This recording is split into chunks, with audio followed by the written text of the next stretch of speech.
உங்கள் சாபம் ஆசீர்வாதமாய் மாறும். இது ஆண்டவருடைய வாக்கு தத்தம். இந்த சாபத்தினால் உண்டாகிற விளைவுகள் என்னென்ன விதங்களில் சாபம் நம்மை தாக்கும் என்பதை கடந்த வாரங்களில் தொடர்ச்சியாக நாம் தியானித்தோம். சாபம் ஒன்று கர்த்தரிடத்திலிருந்து, நம்மை உண்டாக்கின கடவுளிடத்திலிருந்து வரக்கூடிய சாபம். சில பாவங்கள் சாபத்தை கொண்டு வந்துவிடும். இரத்தம் சிந்துவது, மற்றவர்களை ஏமாற்றுவது, வஞ்சிப்பது, சமுதாயத்தை ஏமாற்றி வஞ்சிப்பது, துன்மார்க்கமான காரியங்கள் சாபத்தை கொண்டு வரும். சிலருடைய வாழ்க்கையில் பெற்றோர் செய்த பாவம் தொடர்ச்சியாக அது பரம்பரை சாபமாக தொடரும். 3-4 தலைமுறை வரைக்கும் சாபமாய் தொடரும். அதனால்தான் நிறைய குடும்பத்தில் இந்த சபிக்கப்பட்ட குடும்பம், இது சாபத்துக்குள்ளாயிருக்கிற குடும்பம்னு சொல்லுவாங்க. அந்த குடும்பத்தில் தொடர்ச்சியாக அந்த வியாதி இருக்குது, தொடர்ச்சியாக அவங்க குடும்பத்தில் ஒரு இழப்புகள், ஒரு ஆசீர்வாதமும் கிடையாது அப்படிலாம் சொல்லுவாங்க. அது பரம்பரையாய் தொடர்ந்து வரக்கூடிய சாபம். சில பாவங்கள் சாபமாக தொடர்ந்து வரும். அது கர்த்தரிடத்திலிருந்து வரக்கூடிய சாபம். சாபத்தில் சில காரியங்களை வேதத்தில் வாசித்தோம். கடந்த வாரத்தில் சொன்னேன், தாய் தகப்பனை கண்ணீர் வடிப்பது பிள்ளைகளுக்கு சாபமாகிவிடும். அதனால தான் அவனுடைய மனதை துக்கப்படுத்தக்கூடாது. 2வது, கர்த்தருடைய வேலையை அசதியாய் செய்கிறவன் சபிக்கப்பட்டவன். ஊழியம் செய்த ஆசீர்வாதம் தான் வரும், அப்படிதான் எல்லாரும் நினைத்து கொண்டு இருக்கிறோம். வேதத்தை கவனமாக பார்த்தீங்கன்னா, உண்மையும் உத்தமாய் ஊழியம் செய்தால் 1000 தலைமுறைக்கும் ஆசீர்வாதம். அதே சமயத்தில் கர்த்தருடைய வேலையை, ஊழியத்தை அசதியாய் செய்கிறவன், பணத்துக்காக, புகழுக்காக, பேருக்காக, சுயநலத்துக்காக ஊழியம் செய்தால் அது சாபத்தை கொண்டு வந்துவிடும். வசனமே சொல்லுகிறாரு, கர்த்தருடைய வேலையாய் அசதியாய் செய்கிறவன் சபிக்கப்பட்டவன் என்பதாக வசனம் தெளிவாய் சொல்லுகிறாரு. அதற்கு 1 சாமுவேல் 2 அதிகாரத்தில், 1 சாமுவேல் 2 அதிகாரம் நீங்கள் 29 வசனத்தில் வாசித்து பார்த்தீங்கன்னா, ஏலி என்ற ஆசாரியன், அவன் தான் சாமுவேலுடைய பிறப்பை குறித்து தீர்க்க தரிசனமாக அன்னாளுக்கு சொல்லி அனுப்புகிற ஒரு மனிதன். ஏலி ஒரு பெரிய ஆசாரியன், ஊழியக்காரன். ஆனால் அவனுடைய பிள்ளைகள் தேவாலயத்தில் தவறாக நடக்கிறாங்க, கர்த்தருடைய பலிகளை தவறாக பயன்படுத்துகிறாங்க, அங்கே வரக்கூடிய பெண்களோட தவறாக நடக்கிறாங்க, பெரிய பாதிப்பை சமுதாயத்தில் உண்டாக்கி கர்த்தருடைய நாமத்திற்கு இழுக்கை உண்டாக்கினாங்க. ஆண்டவர் கடிந்து கொண்ட போதும் ஏலி தன் பிள்ளைகளை கண்டிக்கவில்லை, சும்மா சொல்கிறார், அவ்வளோதான். கண்டித்து இது தேவனுடைய ஊழியத்தில் இது செய்ய முடியாது, நீ இதை ஏற்றுக்கொள்ள முடியாதுன்னு எதிர்த்து நிற்கலை. அதனால் ஆண்டவர் என்ன சொல்கிறார் பாருங்கள், நிறைய குடும்பத்துக்குடைய பிள்ளைகள், அந்த பாஸ்டர்மார்கள், போதகர்கள், என்னை போல சுவிசேஷகர்கள், ஊழியக்காரங்க யாராக இருந்தாலும் சரி, நீங்கள் அறிந்து கொள்ளணும், ஒன்று ஆசீர்வாதம் அல்லது சாபத்தை உங்களுடைய சந்ததிக்கு கொண்டு வந்து விடும். நீங்கள் பாருங்கள், ஆண்டவர் சொல்கிறார் 33-34 வசனம் 1 சாமுவேல் 2 அதிகாரத்தில் நான் வாசிக்கிறேன் பாருங்கள். இஸ்ரவேலுக்கு செய்யப்படும் சகல நன்மைக்கும் மாறாக என் வாசஸ்தலத்திலே உபத்திரவத்தை காண்பாய், ஒருபோதும் உன் வீட்டில் ஒரு கிழவனும் இருப்பதில்லை. அப்போ என்ன சொல்கிறார் ஆண்டவர், வாலிப வயசில் உன் சந்ததியில் எல்லாரும் மறிச்சிருவாங்க, இளம் வயது மரணம் மாதிரி நடந்து கொண்டே இருக்க குடும்பத்தில் அது சாபம். ஒரு ஊழியக்காரனுக்கு பாருங்கள், ஊழியம் செய்து சாபத்தை தேடி வைத்து விட்டான், சந்ததிக்கே சாபம்.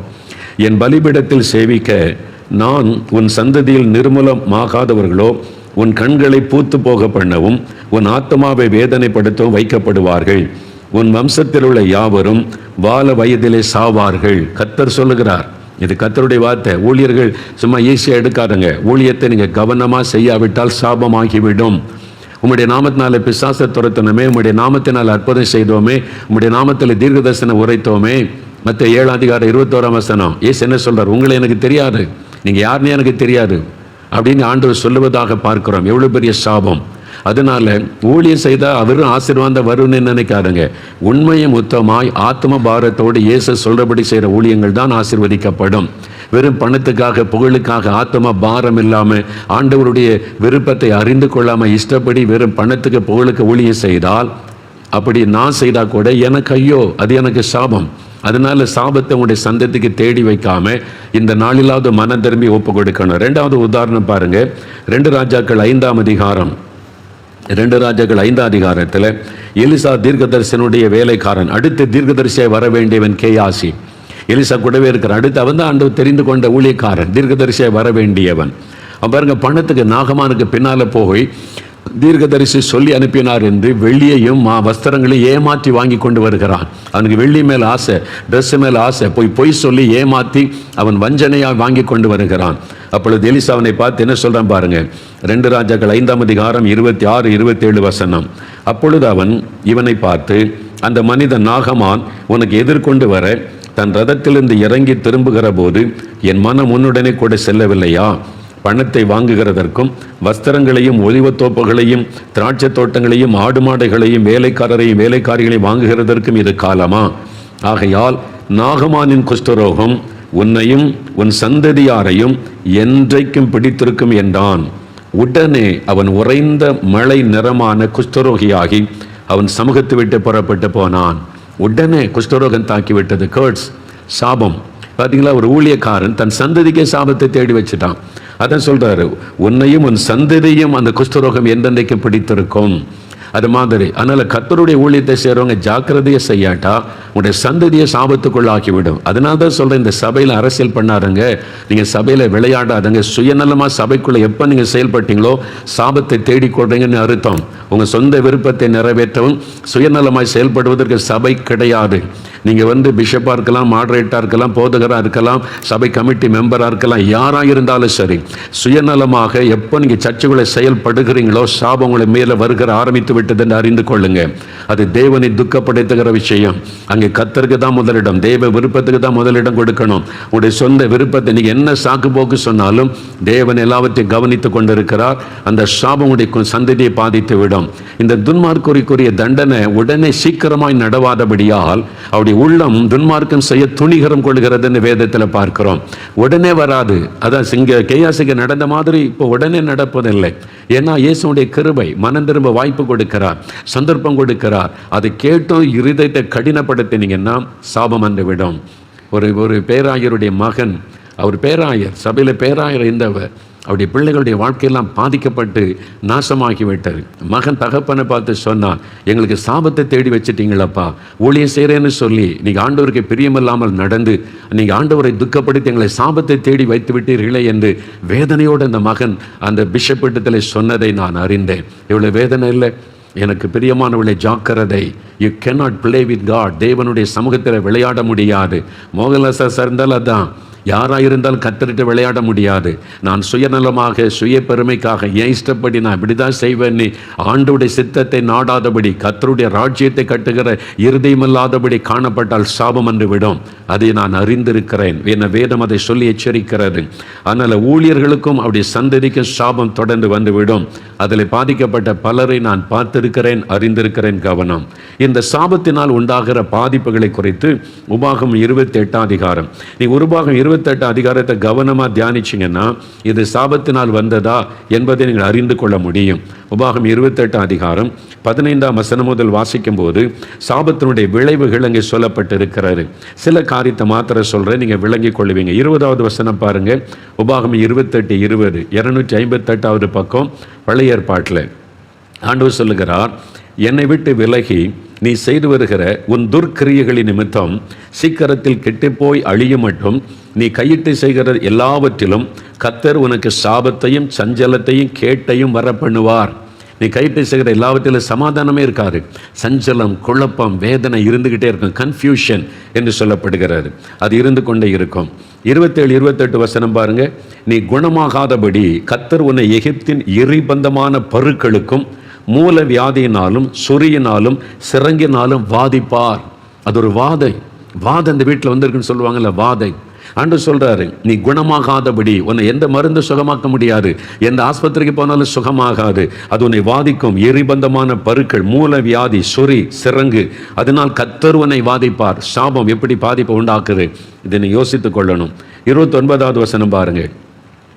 உன் வழிகளில் ஒன்றும் உனக்கு வாய்க்காதே போகும். நீ என்ன செய்தாலும் வாய்க்காது. தோல்வி, தடைகள், ஏமாற்றம், ஒன்றும் வாய்க்காது. உதவி செய்வார் இல்லாமல் நீ எந்நாளும் ஒடுக்கப்படுகிறவனும் பறி கொடுக்கிறவனுமாயிருப்பாய். உனக்கு யாரும் உதவி செய்ய மாட்டாங்க. ஐயோ, யாருமே உதவி செய்ய மாட்டேங்கிறாங்களே, அப்படி கலங்குவேன். எந்நாளும் ஒடுக்கப்பட்டும் பறி கொடுத்தவனாகவும் இருப்பாய். இதெல்லாம் பாருங்க சாபத்துக்கான அறிகுறிகள். நீங்கள் உபாகம் 28 அதிகாரம் ஒவ்வொரு வசனத்தை கவனமாக வாசிங்க.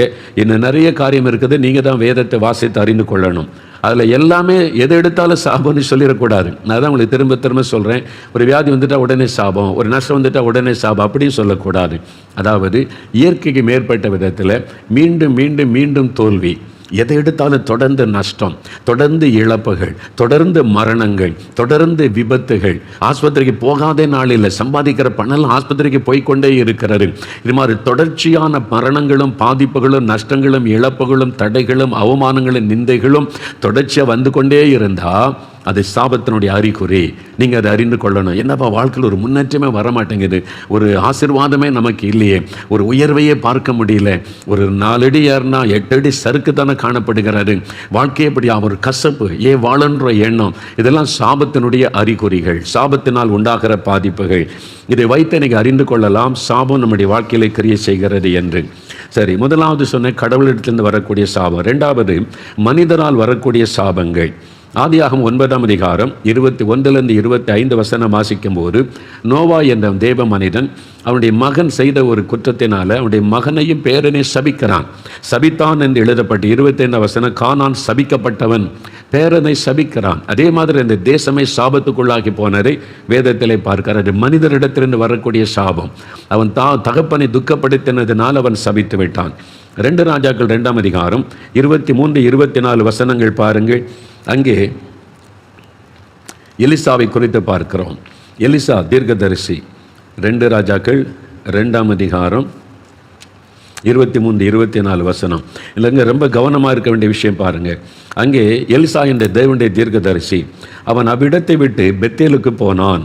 அவன் வழி நடந்து போகையில் பிள்ளைகள், சிறு பிள்ளைகள் பட்டணத்திலிருந்து வந்து அவனை பார்த்து மொட்டை தலையா ஏறிப்போ, மொட்டை தலையா ஏறிப்போ என்று சொல்லி நிந்தித்தார்கள். ஒரு தீர்க்கதரிசியை ஊழியக்கான பிள்ளைகள் நிந்திக்கிறாங்க, அவனை காயப்படுத்துகிறாங்க, அவமானப்படுத்துகிறாங்க. மொட்டை தலையா ஏறிப்போ என்று சொல்லி பரிகாசம் பண்ணி சிரித்து நிந்திக்கிறாங்க. அவனுடைய உள்ளத்தை அது காயப்படுத்தினதுனால அப்பொழுது எலிசா அவன் திரும்பி அவர்களை பார்த்து கர்த்தரின் நாமத்தினாலே அவர்களை சபித்தான். உடனே காட்டிலிருந்து 2 கரடிகள் புறப்பட்டு வந்து அவர்களில் 42 பிள்ளைகளை பீறி போட்டது. அவன் சபித்த உடனே கரடி புறப்பட்டு வந்து 42 பிள்ளைகளை கொண்டு போட்டு விட்டது என்று வேதம் சொல்லுகிறாரு. எலிசா செய்கிறது கரெக்டாக தப்பா அதை நான் பேச வரல, ஆனால் சாபத்தினால் உண்டான விளைவை பார்க்கிறோம். அதனால தான் புதிய ஏற்பாட்டில் நம்ம யாரையும் சபிக்காதங்க, ஆசீர்வதிங்கன்னு ஆண்டவர் சொல்லுகிறார். பழைய ஏற்பாட்டு காலத்தில் தீர்க்கதரிசிலாம் அப்படி தான் இருந்தாங்க.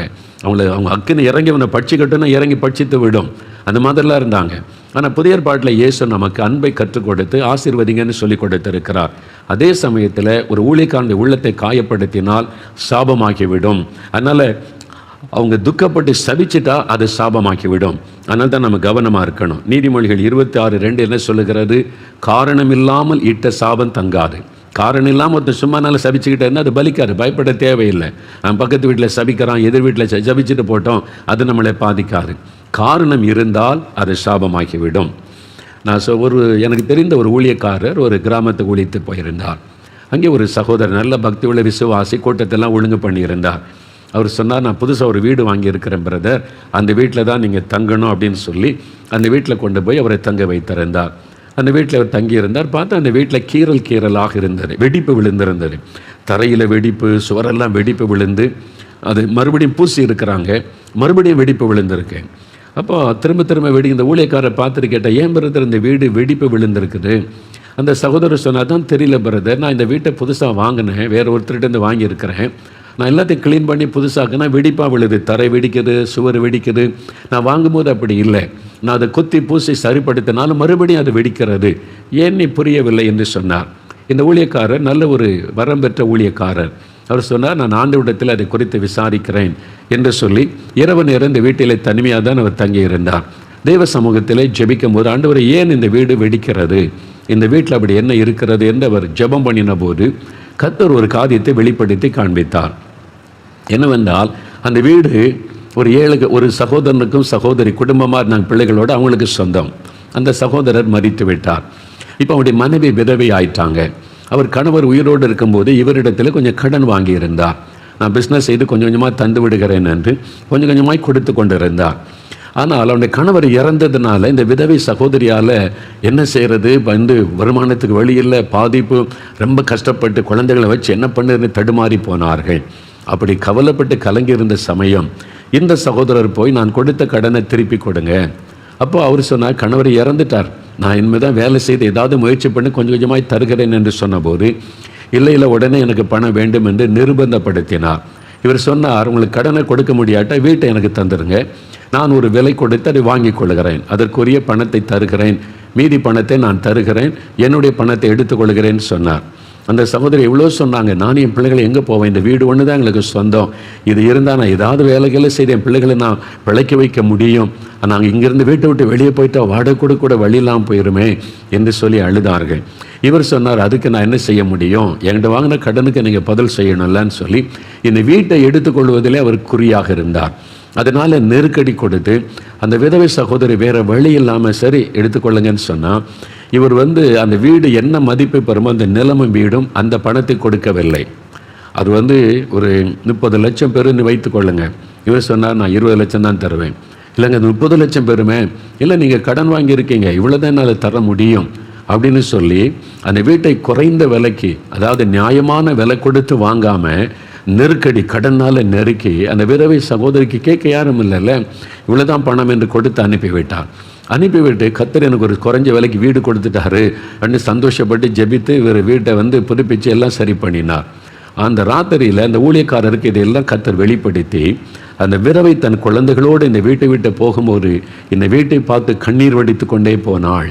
என் கணவர் உயிரோடு இருந்திருந்தா இப்படி ஏமாற்றி இருப்பாங்களா, எனக்கு நியாயமாய் கொடுக்க வேண்டிய பணத்தை கூட தரலையே, நான் என் பிள்ளைகளை தெருவில் அனுப்பிட்டாங்களே, நீ அழுது கொண்டே அவள் போனாள். அந்த கண்ணீர் என் சமூகத்தில் வந்தது. அந்த சாபம் இந்த வீட்டின் மேல் இறங்கி இருக்கிறது என்று ஆண்டவர் வெளிப்படுத்தினார். அடுத்த நாள் காலை அந்த சகோதரர் வந்தார். விசுவாசி தான், நல்லா ஜெபிக்கிறவர், பைபிள் வாசிக்கிறவர், ஊழியெல்லாம் ஒழுங்கு பண்ணியிருக்காருல்ல. அப்படிதான் நிறைய பேர் கிறிஸ்தவங்க நினைக்கிறோம், பக்தின்னு சொல்லி இன்னைக்கு நிறைய தப்பு பண்ணி சாபத்துக்குள்ள இருக்கிற நிறைய கிறிஸ்தவர்கள் இருக்கிறாங்க. அந்த ஊழியக்காரர் காலையில் அவரை பார்த்து பேசினார், பிரதர், இந்த வீட்டை ஒரு விதவைகிட்டேருந்து நீங்கள் வாங்கினீங்களா? ஆமாம். அவங்களுக்கு நியாயமாக கொடுக்க வேண்டிய பணத்தை கொடுத்தீங்களா? அவர் பதில் சொல்லவில்லை. அப்போ சொன்னார், இரவில் ஆண்டவர் என்னோடு பேசினார், நீங்கள் இந்த வீட்டை குறைந்த விலைக்கு ஒரு விதவையை கட்டாயப்படுத்தி ஏமாற்றி எடுத்துக்கொண்டீங்க. அந்த விதவை கண்ணீரோடு இந்த வீட்டை விட்டு போக அழுது கொண்டே போனாங்க. அந்த சாபம் இந்த வீட்டின் மேல் இறங்கி இருக்கிறது. இந்த வீட்டில் யார் இருந்தாலும் ஆசீர்வாதம் வராது, அது உங்களுக்கும் சாபம். இனி அது உங்களுடைய குடும்பத்தை தாக்க ஆரம்பிக்கும். சொன்ன உடனே நடுங்கி போனார். அப்போ நான் என்ன செய்யணும் இந்த சாபம் மாறுவதற்கு? அவர் சொன்னார், முதல்ல ஆண்டவர்கிட்ட மன்னிப்பு கேளுங்க, நீங்கள் செய்தது பாவம், அது அநியாயம், அதனால் ஆண்டவரிடத்தில் ஒப்பு கொடுத்து மன்னிப்பு கேளுங்க. ரெண்டாவது, அந்த விதவை சகோதரி எங்கே இருந்தாலும் கண்டுபிடித்து நியாயமாக எவ்வளோ நீங்கள் அந்த வீட்டுக்கு ஒருத்தோ அந்த பணத்துக்கும் அதிகமாக கொடுங்க. ஏற்கனவே அந்த பணத்தை அந்த வீட்டு மதிப்பை விட கொஞ்சம் அதிக பணம் கொடுத்து என்னை ஆசீர்வதிங்கன்னு கேளுங்க. அவங்க மனப்பூர்வமாக மன்னித்து ஆசீர்வதிக்கும் போது தான் இந்த சாபம் மாறும். அல்லது இனி அது உங்களுடைய குடும்பத்தை தாக்க ஆரம்பித்து விடும் என்று அந்த ஊழியக்காரர் சொன்ன உடனே, சரி பிரதர், அப்படியே செய்கிறேன் என்று அந்த விதவையை தேடி கண்டுபிடித்து போய் மன்னிப்பு கேட்டார். அது மாத்திரமல்ல, அந்த வீட்டு மதிப்பை விட அதிக பணத்தை கொடுத்து நீங்கள் நல்லா இருக்கும்படிக்கு நான் இந்த பணத்தை தருகிறேன், வைத்துக் கொள்ளுங்களேன்னு சொல்லி அவங்க மனதார ஆசீர்வதித்தார்கள். அதன் பிறகுதான் சாபம் மாறினது. பாருங்க, இது மனுஷரினால் உண்டாகிற சாபம். அவங்கள கண்ணீர் வெடிக்க வைக்கும் போது சாபமாகிவிடும், பாதிப்பை உண்டாக்கிவிடும். அதனால தான் நம்ம கவனமாக இருக்கணும். விதவைகள் கண்ணீர் வெடிக்கும்படி நீங்கள் நடந்து கொண்டீங்க, அவங்க எப்படி அழுவாங்க தெரியுமா? எனக்கு யார் இருக்கா கேட்க, என் கணவர் இல்லைன்னு தானே என்னை குடும்பப்படுத்துகிறாங்க. தேவன் அதை கேட்பார், அது சாபமாகிவிடும். விதவைகளின் வீடுகளை பட்சிக்கிறவர்கள், ஏமாற்றுகிறவர்கள் சாபத்துக்குள்ளாகிடுவாங்க. அதனால தான் அது மனுஷரால் வருகிற சாபம். அவங்க இருதயத்தில் வேதனையோடு அழுதுட்டாலே சாபமாக்கிவிடும். அதனால தான் நீங்கள் போய் மனுஷரோடு ஒப்புரவாகுங்க என்று கர்த்தர் சொல்லுகிறார். அதே மாதிரி சகோதரர் சாம் ஜபத்துரை அண்ணன் ஒரு சம்பவத்தை சொன்னாங்க. சென்னையில் அன்றன் உள்ள அலுவலகத்தில் இருந்தபோது ஒரு சகோதரர் வந்தார். தாசில்தாராய் பணி செய்தவர், கவர்மெண்ட்டில் ரிட்டையர்ட் ஆகிட்டார். அவர் ஒரு வீடு கட்டியிருந்தார் சென்னையில். பல லட்சம் ரூபாய்க்கு வீடு கட்டி பிரதிஷ்டெல்லாம் பண்ணிட்டார். அதன் பிறகு அண்ணனை பார்க்க வந்தார். அப்போ என்னென்ன ரொம்ப துக்கத்தோடு வந்தார். அவங்களுக்கு நிறைய தெரிஞ்சவங்க தான். அவர் ஊழியத்தில் பழகினவர். என்ன பிரதர்னு கேட்டபோது சொன்னார், பிரதர், நான் ஒரு வீடு கட்டினேன்ல, ஆமாம், பிரதிஷ்டெல்லாம் பண்ணிங்களே, அந்த வீட்டில், புது வீட்டில் என்னுடைய வாலிப மகள் தற்கொலை செய்து மறித்து விட்டாள். திடீரென்று ஒரு காரணம், எங்களுக்குள்ள சண்டையும் இல்லை, பாதிப்பும் இல்லை. திடீர்னு ஒரு நாள் காலையில் பார்த்து அவள் தற்கொலை பண்ணி தூக்கலை தொங்கி மறித்து விட்டாள். இப்போ அந்த வீட்டில் எங்களால் தங்க முடியல, இருக்க முடியல, துக்கம், நிம்மதி இல்லை, குழப்பம். அதை நினச்சி ஒரு மரண வேதனை. ஒரு புது வீட்டுக்குள்ளே சந்தோஷமாகவே எங்களால் இருக்க முடியலை. அப்படியே ரொம்ப மனசோர்வு. அதான் அவங்கள பார்த்துட்டு ஜெபித்துட்டு போகலான்னு வந்தேன்னு சொன்னார். சாம் ஜபத்துறன்னு அவரை பார்த்து கேட்டாங்களா நேரடியாக, நான் உங்கள்கிட்ட ஒன்று கேட்குறேன், நீங்கள் மறைக்காமல் சொல்லணும். சரி, நீங்கள் இத்தனை லட்ச ரூபாய்க்கு பெரிய வீடு கட்டினீங்க, ஆமாம், அதில் உங்கள் சம்பள பணம் எவ்வளவு, நீங்கள் சம்பாதிச்சு உங்களுக்கு கிடைக்கப்பட்ட வருமானம் எவ்வளவு, லஞ்ச பணம் எவ்வளவுன்னு கேட்டாங்க. அவர் எதிர்பார்க்கவே இல்லை இப்படி கேட்பாங்கன்னு. அதிர்ந்து போனார். ஆனால் சொன்னார், பாதி பணம் லஞ்ச பணம் தான் பிரதர், நான் உண்மையை ஒத்துக்கிறேன், பாதி பணம் லஞ்ச பணம் தான். அப்போ அவங்க சொன்னாங்க, அது சாபம். லஞ்சம் கொடுக்கிற யாரும் ஒரு ஏழை, ஒரு சாதாரண மக்கள் நியாயமாக நீங்கள் கையெழுத்து போட்டு கொடுக்கறதற்கு காசு வாங்கினீங்கன்னா அவங்க ஆசீர்வதித்து கொண்டே தர மாட்டாங்க. ஒருவேளை அரசியல்வாதி பணக்காரை ஏமாற்றி அடுத்தவங்க சொத்தை எடுக்கிறதுக்குன்னா பணம் தருவான். ஆனால் நியாயமான காரியத்துக்கு வரக்கூடிய ஏழை மக்கள்கிட்டே நீங்கள் காசை பிடுங்குறீங்கல்ல, அவன் சபித்து கொண்டே தான் கொடுப்பான். எனக்கு வர வேண்டிய ஆசீர்வாதத்தை கூட நீ திருடுறியே அப்படின்னு சொல்லி உள்ளத்தில் சபித்து கொண்டே போ. வெளியில் சரி இதில் தந்திரம் கையெழுத்து போட்டு தந்திரம் வாங்கினாலும் உள்ளத்தில் அவன் சபித்து கொண்டே போவான். அந்த சாபம் உங்களை தாக்கும், உங்களுடைய குடும்பத்தை பாதிக்கும். நீங்கள் வாங்கினதில் பாதி லஞ்ச பணம், அந்த லஞ்சம் சாபத்தை கொண்டு வந்து விட்டார், உங்கள் வீட்டில் பாதிப்பை கொண்டு வந்து விட்டார். அதுதான் இந்த சாபம். உங்களுடைய பிள்ளையை அது பழி வாங்கி விட்டது. இப்போ உங்களுடைய குடும்பத்தில் சமாதானம், அந்த வீட்டில் தங்க முடியலையே, நிம்மதியாக இருக்க முடியலையே அப்படின்னு சொன்ன உடனே அவர் கலங்கி, இப்போ நான் என்ன செய்கிறது பிரதர், நான் தப்பு பண்ணிட்டேன், நீங்கள் சொல்கிறது கரெக்ட் தான், நான் ஒரு இயேசுவை அறிந்த நான் அந்த லஞ்சம் வாங்கியிருக்கக்கூடாது, எல்லாரையும் பார்த்து எல்லாரும் செய்கிறாங்க, எல்லாரும் நல்லா தானே இருக்கிறாங்கன்னு நினச்சிட்டேன். அந்த ஆண்டவர் இப்போ எனக்கு ஒரு பாடம் சொல்லி கொடுத்துட்டாரு, இப்போ நான் என்ன செய்யணும்னு கேட்டார். அதுக்கு ஒரு வழி தான் இருக்குது. என்னது? அந்த வீட்டை விற்றுருங்க. இப்போ லஞ்சம் வாங்கின ஆட்களை கண்டுபிடிச்சு உங்களால் திருப்பி கொடுக்க முடியாது. எங்கேருந்து வந்திருப்பாங்க, பலர்கிட்ட வாங்கிட்டீங்க.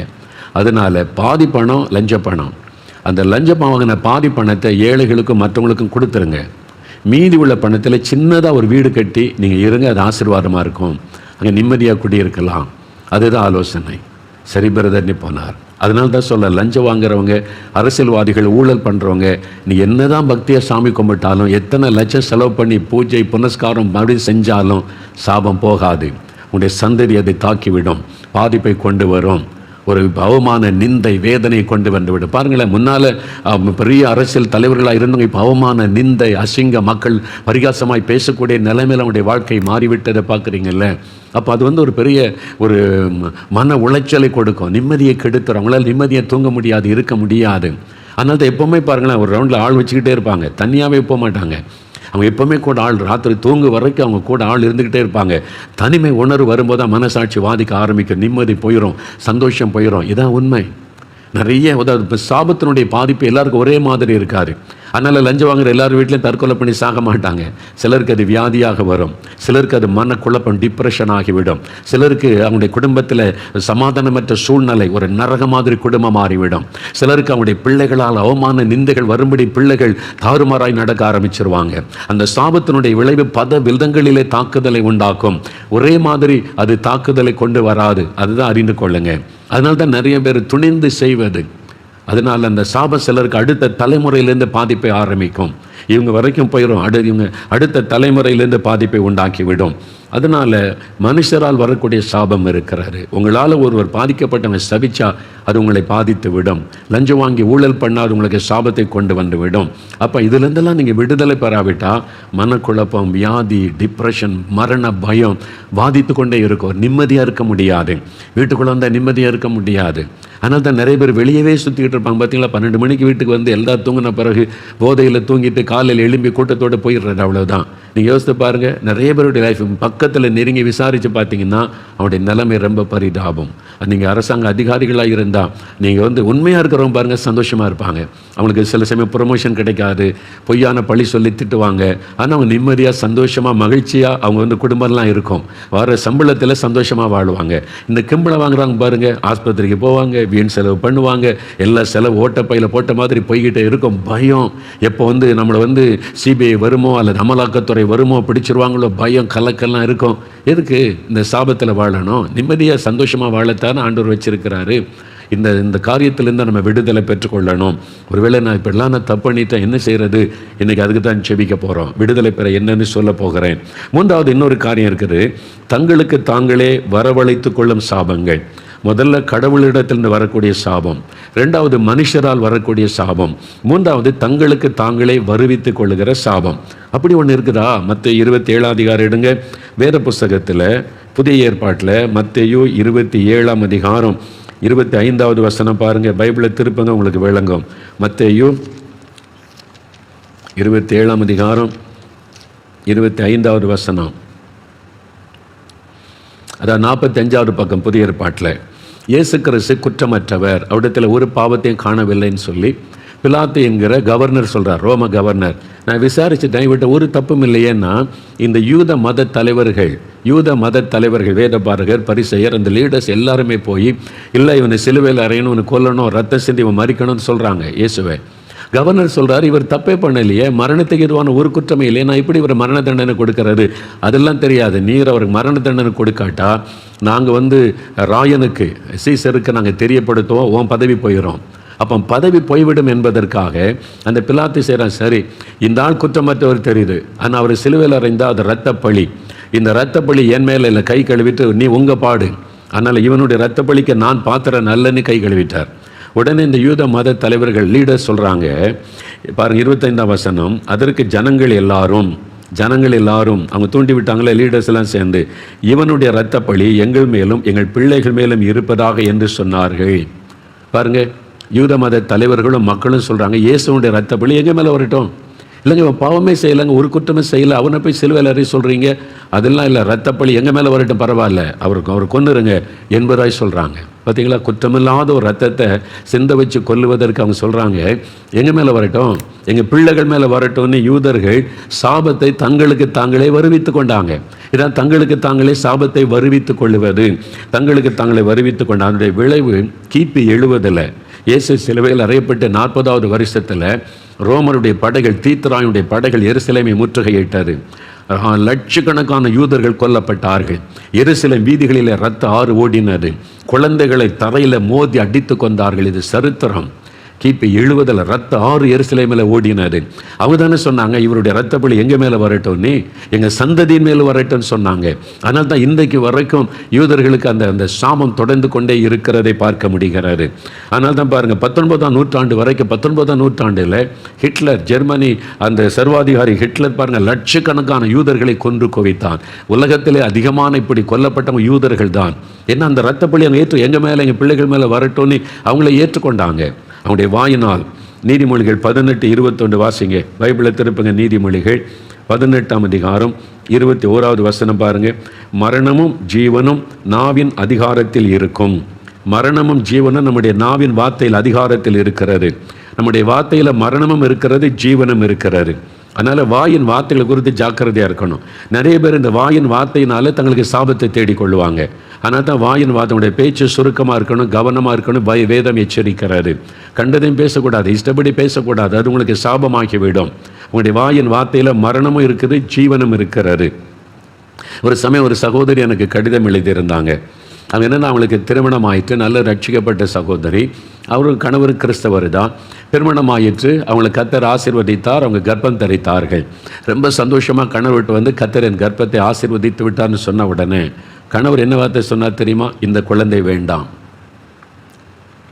இந்த குழந்தை வேண்டாம், அது அழிச்சிரு. ஒரு கணவன் வாயிலிருந்து வந்த வார்த்தை.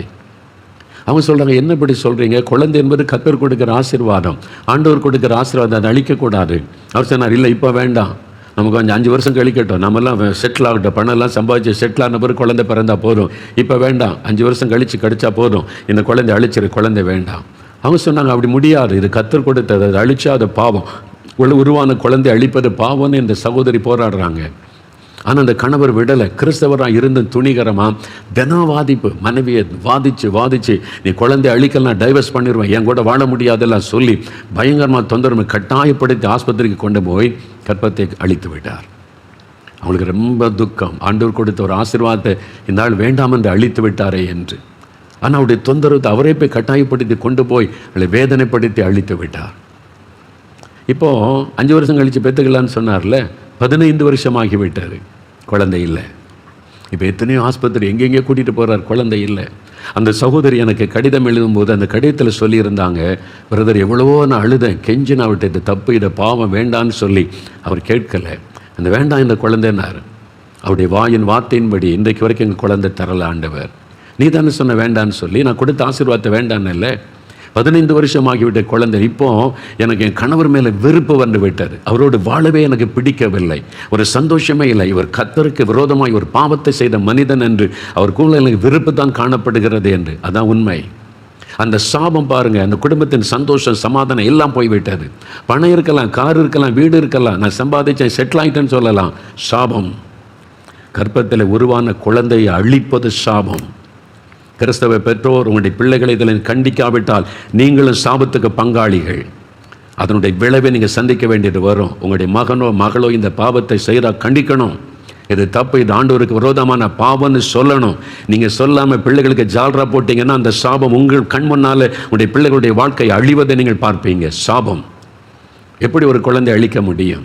உங்களுக்கு தெரியுமா? கருவில் ஒரு குழந்தை உருவாகி அழிச்சிட்டா அந்த குழந்தை பரலோகத்தில் இருக்குது. தெரியுமா உங்களுக்கு? நிறைய குட்டி குட்டி பிள்ளைகள்லாம் இருக்காங்களா கர்ப்பத்தில் அழிக்கப்பட்ட. நாளைக்கு ஆண்டவருக்கு முன்னால் போனால் அந்த பிள்ளை சொல்லலை, இவன் தான் என்னை அழிச்சவன், இதுதான் காரணம். எப்படி பரலோகத்து போக முடியும்? பரலோகத்து போக முடியாது. குழந்தை அழிச்ச ஒரு கொலைகாரன், ஒரு கொலைகாரி எப்படி பரலோகத்து போக முடியும்?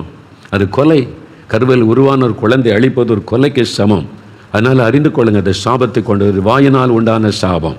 வேண்டான்னு சொன்னார்ல, எனக்கு வேண்டான்னு சொல்லி. எனக்கு ஒரு ஊழியக்கார நண்பர் உண்டு. ஒரு சமயம் ஒரு அனுபவத்தை சொன்னார். ஒரு ஊழியத்துக்கு போயிருக்கும்போது ஒரு சகோதரி ஒரு கைக்கு குழந்தை கொண்டு வந்தாங்க. அது அழுதுகிட்டே இருக்குது, வியாதிப்பட்டு எலும்பும் தோலும் ஒரு மாதிரி இருக்குது. ஐயா, எத்தனையோ ஆஸ்பத்திரி கொண்டு போயிட்டேன், எங்கெங்கேயோ பார்த்துட்டேன், குழந்தை சுகமாகலை, கஷ்டப்படுத்திக்கிட்டே இருக்கேன், குழந்தையோட சுகத்துக்காக ஜெபம் பண்ணுங்க அப்படின்னு சொல்லி கையில் கொடுத்தோன்னு இந்த குழந்தையை பார்க்குறேன், எலும்பும் தோலுமாக கஷ்டப்பட்டு அழுது கொண்டே இருக்கிறது, வியாதிப்பட்ட குழந்தை. அவர் ஜெபிக்க கண்ணை மூடின ஆண்டவர் சொல்லுகிறாராம், இந்த தாய் தான் இந்த குழந்தையோட வியாதிக்கு காரணம் அப்படின்னு. இவர் அதிர்ச்சி அடைஞ்சிட்டார். என்ன ஆண்டவரே சொல்கிறீங்க? எந்த தாயாவது குழந்தை வியாதிப்படணும்னு விரும்புவாங்களா? விரும்பலை. ஆனால் அவளுடைய வாயின் வார்த்தையினால் குழந்தை பாதிக்கப்பட்டது. எப்படி ஆண்டவரேன்னா, ஆண்டவர் விளக்கமாக சொன்னார். அந்த குழந்தை கர்ப்பத்தில் இருக்கும்போது, சில சமயம் குழந்தை கருவில் இருக்கும்போது அந்த தாய்மார்களுக்கு வாமிட் வரும்ல, சிலருக்கு சில மாதங்கள் வரைக்கும், சிலருக்கு தொடர்ச்சியாக வாமிட் வந்தால் ரொம்ப பாதிக்கப்பட்டுரும். இவங்களுக்கு இந்த வாமிட் எடுத்து ரொம்ப மனசு வந்து, ஒன்றால் தானே இந்த குழந்தை தண்ணி உருவானதுனால தானே. சிலர் கோபத்தில் முறுமுறுத்துருவாங்களே, அப்படி முறுமுறுத்தி சனியனை ஒன்றால் நான் கஷ்டப்படுறேன் பாரு, அந்த மாதிரி ஏதோ ஒரு வார்த்தையை சொல்லிட்டாங்க. அதை ஆண்டவர் வெளிப்படுத்தினார். எப்போ அந்த குழந்தைக்கு விரோதமாக அந்த தாய் ஒரு வார்த்தை சொன்னாங்களோ அது சாபமாக்கி விட்டார். அந்த குழந்தை பாதிக்கப்பட்டு விட்டார். ஆண்டவர் சொல்லி அவங்கள்ட்ட கேட்டாங்களா, இந்த குழந்தை கர்ப்பத்தில் இருக்கும்போது நீங்கள் அதிகமாக வாமிட் எடுத்தீங்களா? ஆமாம் பிரதர், ரொம்ப கஷ்டப்பட்டேன் நான், பல மாதம் கஷ்டம். சிலர் கொஞ்ச நாள் இருக்குனாங்க, நான் பல மாதம் கஷ்டம். சரி, அந்த கஷ்டத்தில் இப்படி சில வார்த்தைகளை சொல்லி கர்ப்பத்தில் இருக்கிற குழந்தைய நீங்கள் பேசுனீங்களா? அப்படி அதிர்ச்சியோடு பார்த்தாங்க. வேதனை தாங்க முடியாமல் சொல்லிட்டேன் பிரதர். அந்த சாபம் தான் உன் குழந்தையை தாக்கி இருக்கிறது. ஆனால் தான் எந்த ஆஸ்பத்திரிக்கு போனாலும் சுகமாக மாட்டேங்குது. இப்போ நீங்கள் மனம் திரும்பி நான் சொன்ன வார்த்தையை ஆண்டவரே மன்னியும்னு ஆண்டவர்கிட்ட மன்னிப்பு கேட்டு ஒப்புரவாகி நீங்கள் தான் அந்த விடுதலை பெற்றுக்கொள்ளணும். அப்போ தான் குழந்தைக்கு சுகம் உண்டாகும். ஆண்டவர் அவர் சொல்லி ஆலோசனை கொடுத்து ஜெபம் பண்ணி அனுப்பினாராம். அதனால் தான் பாருங்கள், நம்முடைய வாயின் வார்த்தைகளை குறித்து ஜாக்கிரதையாக இருக்கணும். வாயில் ஜீவனும் இருக்கிறது, மரணமும் இருக்கிறது. 1 ராஜாக்கள் 17ஆம் அதிகாரம் 1 ராஜாக்கள் 17ஆம் அதிகாரம் 12ஆம் வசனம் நீங்கள் வாசித்தீங்கன்னா, அங்கே எலியாவை ஆண்டவர் சாரிபாத் ஊருக்கு அனுப்புகிறார். விதவை, அந்த விதவை வீட்டுக்கு அனுப்புகிறார். பஞ்ச காலம், நீ போய் அங்கே தங்கியிரு, அவங்க நீ உனக்கு சாப்பாடு தருவாங்க, உன்னை போஷிப்பாங்கன்னு சொல்லி எலியா போய் பேசுகிறார். நீ ஒரு விதவை, ஒரு பையன் இருக்கிறான், எனக்கு ஒரு முதல் ஆடை எனக்கு சுட்டு கொண்டு வான்னு சொன்னான். அவன் என்ன சொல்கிறாள்? 12ஆம் வசனத்தில் பாருங்கள், உம்முடைய தேவனாகிய கர்த்தருடைய ஜீவனை கொண்டு பானையில் ஒரு பிடி மாவும் கலசத்தில் கொஞ்சம் எண்ணெயுமே அல்லாமல் என்னிடத்தில் ஒரு அடையும் இல்லை. உம்முடைய தேவனாகிய கர்த்தருடைய ஜீவனை கொண்டு சொல்லுகிறேன், இதோ நானும் என் குமாரனும் சாப்பிட்டு செத்து போக அதை எனக்கும் அவனுக்கு ஆயத்தப்படுத்துவதற்கு 2 விறகு பொறிக்கினேன் என்றாள். நாங்கள் சாப்பிட்டு செத்து போகிறோம். அவள் வாயிலேருந்து என்ன வார்த்தை வருது பாருங்கள். கொஞ்சமாவது தான் இருக்குது, பஞ்சம், கொஞ்சம் எண்ணெய் தான் இருக்குது. தீர்க்கதரிசி கேட்குற, முதல் அடை எனக்கு சுட்டு கொண்டு வான்னு கேட்டால், நானும் என் பையனும் சாப்பிட்டு செத்து போகிறோம் அப்படின்னு சொல்லி விரக்தியாக சொல்லுகிறாள். அந்த மரணம் என்கிற வார்த்தை நாவில் வந்ததில்லை, அந்த பிள்ளை செத்து போச்சு. கொஞ்ச நாள் மகன் இறந்துட்டான். அப்படி வாயின் வார்த்தையின்படியே மரணம். அதனால தான் உங்களுடைய வாயில் ஜீவனும் இருக்கிறது, மரணமும் இருக்கிறது. பெற்றோர் உங்களுடைய பிள்ளைகளை சபிச்சிட்டிங்கன்னா அந்த பிள்ளைகள் பாதிக்கப்பட்டுருவாங்க. அதனால தான் பிள்ளைகளை நாயை பேயெல்லாம் திட்டக்கூடாது. நாயை பேயை தான் அப்புறம் வளரும். உங்கள் வாயின் வார்த்தை படி பிள்ளை பாதிக்கப்படும். அப்படி சொல்லக்கூடாது. நீ முட்டாள், மக்கு, ஒன்றுக்கு உதவாதவன், இந்த வார்த்தை சொல்லக்கூடாது. அவனை பாரு, இவளை பாரு, அவங்களாம் எப்படி இருக்காங்க, நீ ஒன்றுக்கு உதவ மாட்டேன், மாடு மேய்க்கத்தில் ஆக்கி இந்த வார்த்தையெல்லாம் சொல்லக்கூடாது. ஆசீர்வாதமான வார்த்தை பேசுங்க. நீ நல்லா இருப்ப, இப்போ கொஞ்சம் மார்க்கு, நல்லபடி நிறைய மார்க் எடுத்துருவ, நீ சாதிப்ப, நீ வெற்றி பெறுவ. ஆசீர்வாதமான வார்த்தையை பேசணும். சாபமான வார்த்தை, தோல்வியான வார்த்தை, பிள்ளைகளுடைய உள்ளத்தை காயப்படுத்துகிற வார்த்தைகளை பேசக்கூடாது. நீ நாசமாக போயிடுவே, ஒன்றும் இல்லாமல் போயிடுவே, நீ பாரு அப்படிலாம் வார்த்தைகளை பெற்றோர் பிள்ளைகளை பார்த்து சொல்லக்கூடாது. அந்த வாயின் வார்த்தையில் ஒரு வல்லமை இருக்கிறது, மரணமும் இருக்கிறது, ஜீவனும் இருக்கிறது. இப்படி தங்களுக்கு தாங்களே தங்கள் குடும்பத்திற்கு சாபத்தை உண்டாக்கி கொண்டவர்கள் கூட நிறைய பேர் இருக்கிறாங்க. அந்த குடும்பத்தில் தான் இருப்பாங்க. இந்த குடும்பம் விளங்குமா அப்படிம்பாங்க. இந்த மாதிரி இருக்குது, நீங்களே விளங்குமான்னு சொன்னால் அந்த குடும்பம் பாதிக்கப்பட்டு போயிடும். உங்கள் வாயின் வார்த்தையில் ஒரு வல்லமை இருக்கிறது என்பதை அறிந்து கொள்ளுங்கள். மரணமும் இருக்கிறது, ஜீவனும் இருக்கிறது. ஆனால் தான் தற்கொலை செய்ய போகிறேன், செத்து போகிறேன் இந்த வார்த்தை சொல்லக்கூடாது. யாராவது பிள்ளைகள் பேசினா உடனே கண்டித்து அதை வாபஸ் வாங்க வைக்கணும். அப்படி சொல்லாத, நீ வாழணும், ஆண்டவர் நல்லா வைப்பார்னு சொல்லு, அப்படி சொல்லணும். செத்து போகிறேன், தற்கொலை பண்ணி செத்துருவேன், இனிமேல் அவ்வளோதான். இந்த மாதிரி வார்த்தைகளை, அவிசுவாசமான வார்த்தைகளை வாயிலிருந்து வரக்கூடாது. அதில் மரணமும் இருக்கிறது, ஜீவனும் இருக்கிறது. நீ நல்லா இருப்ப, இன்னைக்கு கஷ்டப்படுறேன், நாளைக்கு ஆண்டவர் நல்லா வைப்பார், இதிலிருந்து வெளியே வருவேன், விசுவாசத்தோடு அப்படி சொல்லுங்கள். பாருங்கள், சிலர் எனக்கு காய்ச்சல் அடிக்கிற மாதிரி தெரியுதும்பாங்க. வாயில் ஏன் அப்படி எனக்கு காய்ச்சல் வர்ற மாதிரி இருக்குது, எனக்கு சொன்ன மாதிரியே வந்துடும். சிலருக்கு அப்படி தான், உங்களுடைய வாயின் வார்த்தையினாலேயே வியாதியை வருவித்து கொள்வது. ஆமாம், எனக்கு இப்படி வந்துடும் போல் இருக்குது, நீங்கள் அப்படி நீங்களே கற்பனை பண்ணி சொல்லணும். உங்களுடைய வாயின் வார்த்தைகளை குறித்து ஜாக்கிரதையாக இருக்கணும். அதனால் இந்த மரணம் வந்துடும், செத்து போயிடுவேன், தற்கொலை பண்ணிடுவேன், இந்த வார்த்தைகளை பேசாதங்க. அது உங்களுக்கு மரணத்தை கொண்டு வந்து விடும். சாத்தான் அதை பிடித்து கொண்டு கிரியை செய்வான். உங்களுடைய வாயின் வார்த்தைகளை வைத்த பிசாசு உங்கள் வீட்டுக்குள்ளே நுழைந்து செயல்பட்டு மரணத்தை கொண்டு வந்து விடுவான். இந்த வீடு விளங்குமான்னு சொன்னீங்கன்னா ஆசீர்வாதத்தை பிடுங்கி விடுவான் பிசாசு. உங்கள் வாயின் வார்த்தைகளை வைத்தே சாத்தான் கிரியை செய்ய முடியும். அதனால தான் வசனம் சொல்லுகிறது, உங்களுடைய வார்த்தையில் மரணமும் இருக்கிறது, ஜீவனும் இருக்கிறது, ஜாக்கிரதையாக இருங்க. 109ஆம் சங்கீதம் பாருங்கள், 17-18 வசனங்களில் இது உண்மை. நிறைய குடும்பத்தில் இதை பார்க்கிறோம். 109ஆம் சங்கீதம் 17-18 வசனம், 741ஆம் பக்கம் பழைய ஏற்பாட்டில் பாருங்கள். சாபத்தை விரும்பினான், அது அவனுக்கு வரும். அவன் ஆசீர்வாதத்தை விரும்பாமற் போனான், அது அவனுக்கு தூரமாய் விலகி போகும்.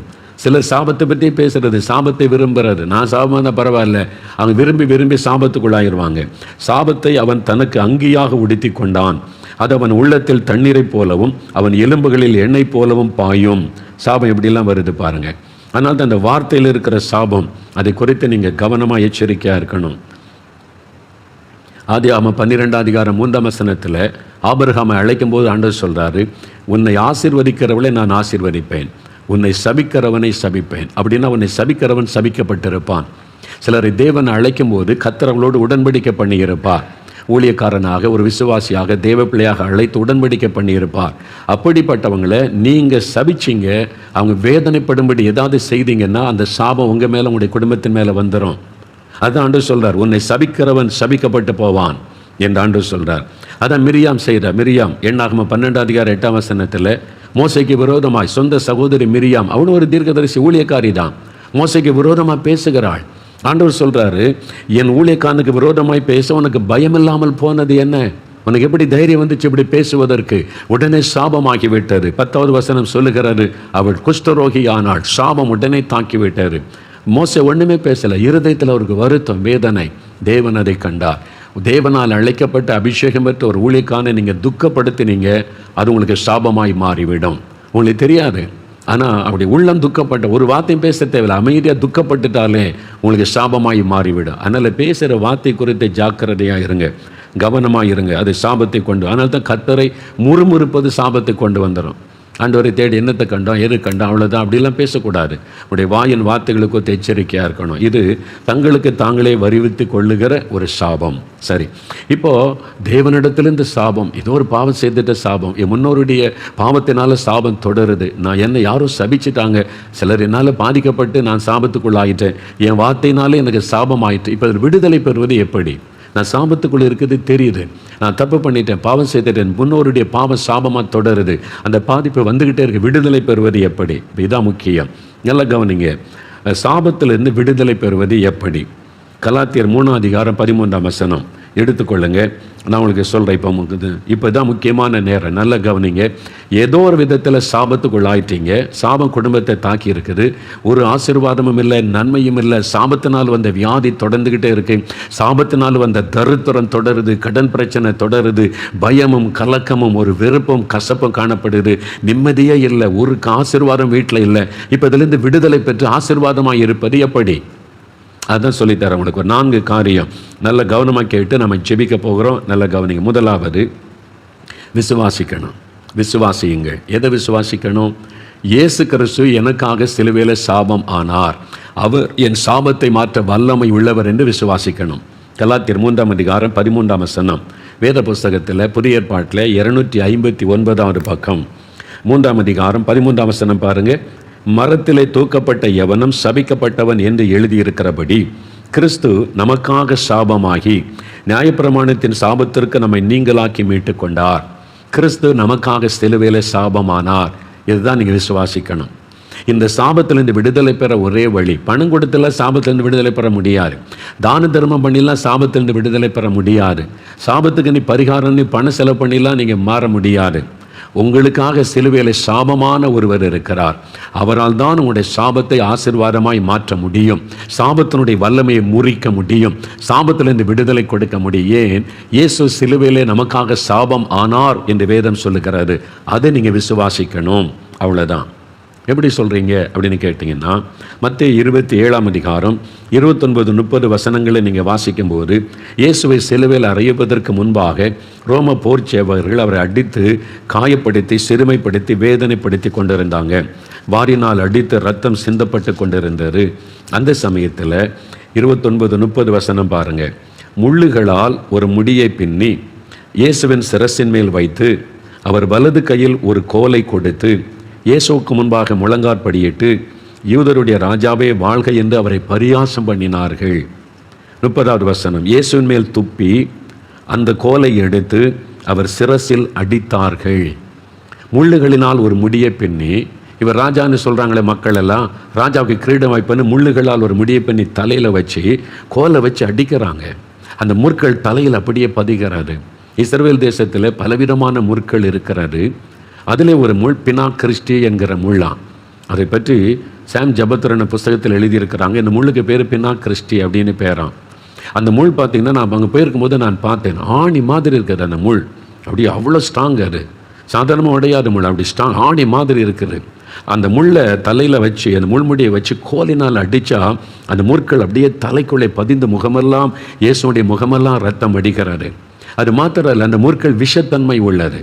நம்ம ஊரில் கூட எங்கள் கிராமத்தில் நிறைய உடமுள்ளுன்னு சொல்லுவாங்க. உடமுள் அது சாதாரணமாக இருக்கும், குத்துனா கூட ஒடிஞ்சிடும். அதை எடுத்து போட்டு அது ஒரு நம்ம ஊக்க வச்சு எடுத்துருவோம் அந்த முள்ளை.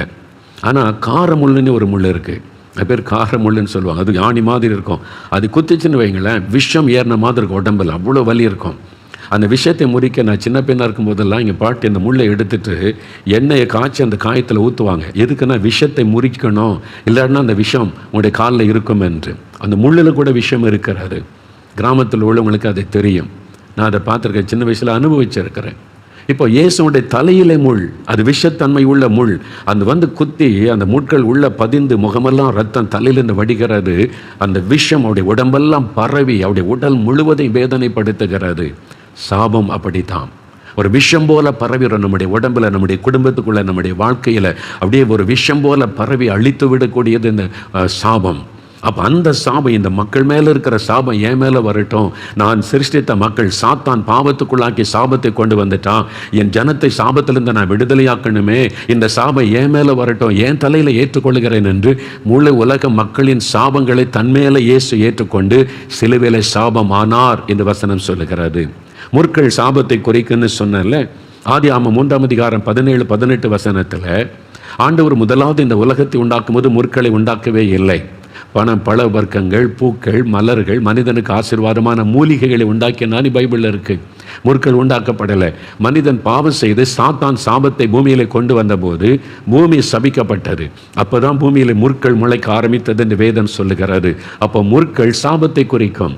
நிறைய முள்ளு மரம் இருக்குன்னு வைங்களேன், அந்த பகுதியை சாபிக்கப்பட்டதாக இருக்கும். பாருங்கள், வறட்சி ஆயிரும். நீங்களே பாருங்களேன், அது மாதிரி முள் மரமே இல்லாத இடம் பார்த்தீங்கன்னா செழிப்பாக இருக்கும். அது சாபத்தை குறிக்க. சில தேசத்தில் முள் மரமே இருக்கிறது இல்லை. நம்ம நாட்டில் சில பகுதிகளில் நிறைய முள் மரங்கள், அந்த இடம்லாம் வறட்சியாக இருப்பதை நீங்கள் பார்ப்பீங்க. அது சாபத்தை குறிக்கிற ஒரு காரியம். ஆனால் எந்த சாபத்தையும் மாற்ற இயேசுவால முடியும். அது உங்கள் பாவத்தினால் உண்டான சாபமாக இருக்கலாம், உங்களுடைய பரம்பரையாய் முன்னோருடைய சாபம், ஜெனரேஷன் கர்ட்ஸ், பரம்பரையாய் தொடர்ந்து வருகிற சாபமாக இருக்கலாம், ஒரு மனிதர் உங்களை சபித்ததினால் உண்டான சாபமாக இருக்கலாம், உங்களுக்கு நீங்களே அறியாமையினாலே வருவித்து கொண்ட சாபமாக இருக்கலாம். எந்த சாபத்தையும் முறித்து அதை மாற்றக்கூடிய வல்லமை இயேசுவின் இரத்தத்திற்கு உண்டு. அவர் அதற்காக தான் சிலுவையில் சாபமானார். இதை நீங்கள் விசுவாசிக்கணும். எனக்காக இயேசு சிலுவையில் சாபமானார், அவர் எனக்கு அந்த சாபத்திலிருந்து விடுதலை தருவார் என்று முதலாவது விசுவாசித்தீங்கன்னா இன்றைக்கு உங்களுடைய சாபத்திலிருந்து விடுதலை பெற்றுக்கொள்ள முடியும். உபாகமம் 23:5 ஆண்டவர் சொல்லுகிறார், உங்கள் சாபத்தை அவர் ஆசீர்வாதமாய் மாற்றுகிறவர். அவர் சாபத்தை முறிக்கிறவர் மாத்திரமல்ல, அந்த சாபத்தை அவர் ஆசீர்வாதமாய் மாற்றுகிறவர். இன்றையிலிருந்து சாபம் உங்களுடைய வாழ்க்கையில் ஆசீர்வாதமாய் மாறும். இனி ஆசீர்வாதத்தை காண்பீங்க. அதுக்கு தான் ஆண்டவர் உங்களோடு பேசுகிறார். சாபத்தில் வந்த வியாதிகள் மறையும், சாபத்தில் வந்த வறுமைகள் நீங்கும், சாபத்தில் வந்த தோல்விகள், ஏமாற்றங்கள், தடைகள் எல்லாம் நீங்கி இனி ஒரு சந்தோஷம், மனமகிழ்ச்சி, ஆசீர்வாதம், செழிப்பு, நன்மை உண்டாகும். அது இயேசு கிறிஸ்துவின் இரத்தத்தின் வல்லமையினால் தான் தர முடியும். அதுக்குத்தான் அவர் சிலுவையில் ரத்தம் சிந்தினார். அதை விசுவாசிங்க.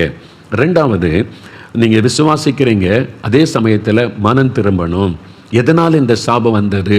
உங்களுடைய பாவத்தினால் அந்த சாபம் வந்தால் பாவத்தை விட்டு மனம் திரும்பணும். ஆண்டவரே, என் பாவத்தை மன்னிச்சிருங்க, நான் இந்த பாவத்தை செய்துட்டேன், சமுதாயத்துக்கு தீங்கு விளைவிச்சிட்டேன், நான் கலப்படம் பண்ணி பணம் சம்பாதிச்சிட்டேன், கள்ளத்தனமாக பணம் சம்பாதித்து சமுதாயத்தை பாதித்து உண்டாக்கிட்டேன், இவங்களை ஏமாற்றிட்டேன், அவங்கள ஏமாற்றிட்டேன், என்னை மன்னிங்கன்னு அந்த பாவத்தை விட்டு மனம் திரும்பணும். பாவத்தை அறிக்கை செய்ய விட்டு விடணும்.